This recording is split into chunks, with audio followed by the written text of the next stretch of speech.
நெருப்புல இறங்கியும் கருகாத மனிதர் இவர்தான். இவர் பேரு நந்தனார். இவருக்கு தில்லைக்கு போய் சிவனை நடராஜன் வடிவில் வணங்க ஆசை. ஆனா இவர் ஒரு தாழ்த்தப்பட்ட சமூகத்தில் பிறந்ததால் அந்த காலத்துல கோவிலுக்குள் செல்லக்கூடாதுன்னு ஒரு தடை இருந்துச்சு. தான் தில்லைக்கு போக வேண்டும் என்ற ஆசையில் தில்லைக்கு நான் நாளை போவேன் நாளை போவேன்னு சொல்லிட்டே இருப்பாரு.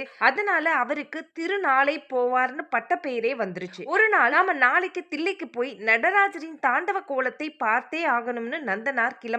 ஆனா தில்லையில் உள்ள மடங்கள், யாகசாலைகள், அந்தணர்கள், வேதம் ஓதும் இடங்கள், பெரிய இடத்து மக்களின் புழக்கத்தை பார்த்து பயந்து போன அவரு தில்லைக்குள் போகாம நகரத்தின் சுற்று வட்டாரத்தையே சுத்தி சுத்தி வந்தார். அங்கிருந்த அந்தணர்களை பார்த்து பயந்து போன நந்தனார் ஓரமா ஒரு இடத்துல உட்கார்ந்து யோசிக்கிறாரு. இறைவா, ஈசனே, இந்த பிறவியில என்னால நீ இருக்கும் இடத்திற்கு வர முடியாதா? பிறந்த குலம் என்பது என்னுடைய தவறா? உன்னை காண முடியாமல் தவிக்கிறேனேன்னு ஈசனிடம் சொல்லிக்கிட்டே தூங்கிடுறாரு. அன்னைக்கு நந்தனார் கனவுல ஈசன் வராரு. நந்தனாரே, சதா சர்வ காலமும் என்னையே நினைத்து வாழ்ந்த நீ நாளை தீயில் இறங்குங்கள்னு சொல்றாரு. அதே மாதிரி கோவிலில் இருந்த அந்தணர்கள் கனவுல சிவன் வந்து நந்தனார் பெருமைகளை சொல்லி அவருக்கு தீ மூட்டி அதில் இறங்க ஏற்பாடும் செய்ய சொல்றாரு. மறுநாள் அந்தணர்கள் தீ மூட்ட அதுல நந்தனார் இறங்குறாரு. என்ன ஆச்சரியம், அதுல இருந்து அவர் வெளியில வந்தப்ப ஒரு முனிவர் உருவத்துல பிரகாசமான முகத்துடன் வெளியே வராரு. அவரை பார்த்த அந்தணர்களுக்கு ஆச்சரியம் தாங்கல. திருநாளை போவார் எனும் நந்தனார் நேரா சிவனை தரிசிக்க கோவிலுக்குள் போறாரு. அதன் பிறகு அவர் வெளியே வரவே இல்லை. தான் யாரை பார்க்க வேண்டும் என்று ஏங்கி இருந்தாரோ அவருடன் ஒன்றாக கலந்துட்டாரு. இவர் 63 நாயன்மார்களில் ஒரு. சாதி, மதம், இனம் எல்லாம் மனிதனுக்கு மட்டும்தான். அந்த இறைவனுக்கு ஜாதியோ மதமோ நிறமோ தேவையில்லை என்று நிரூபிக்கப்பட்ட வரலாறு இது.